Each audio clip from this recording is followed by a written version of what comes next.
गेल्या पाव शतकापासून गुजरातमध्ये सातत्याने सत्तेत राहिलेल्या भाजपने 2 वर्षांनंतर होणाऱ्या विधानसभा निवडणुकीची आतापासूनच तयारी सुरू केली आहे।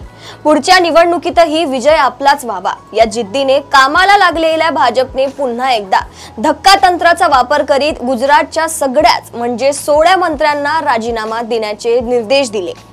भाकरीसह अख्खा तवाच फिरविण्याच्या या निर्णयामागे सरकारच्या विरोधात जनतेमध्ये सुप्त स्वरूपाच्या दिसून येत असलेली नाराजी हे एक मुख्य कारण असल्याचे सांगितले जात आहे। सरकार विरोधी नाराजीचा फटका बसू नये म्हणून सरकारचा तोंडवडाच बदलण्याचा हा प्रयोग भाजप नेतृत्वाने आधी देखील केला होता।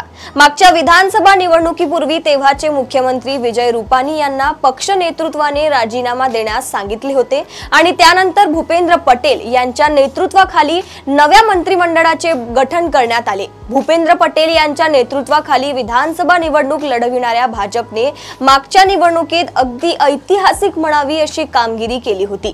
यावेळी भूपेंद्र पटेल यांचे मुख्यमंत्री पद कायम असले तरी त्यांच्या मंत्रिमंडळातील इतर सदस्यांचे राजीनामे घेण्यात आले आहे।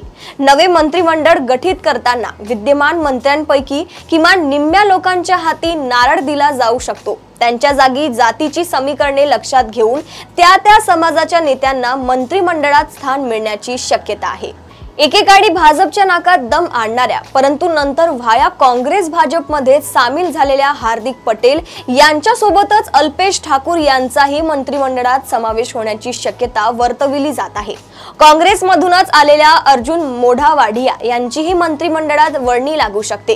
काही ज्येष्ठ नेत्यांना संघटनेत पाठविले जाऊ शकते तर आतापर्यंत उपेक्षित राहिलेल्या काही ज्येष्ठांचे मंत्रिमंडळात पुनर्वसन होण्याची शक्यता आहे।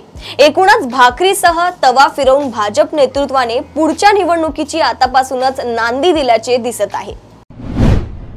अशाच राजकीय घडामोडी व अपडेट सोबत पुन्हा भेटूया देशोन्नती संपादकीयमध्ये। बघत रहा देशोन्नती। नमस्कार।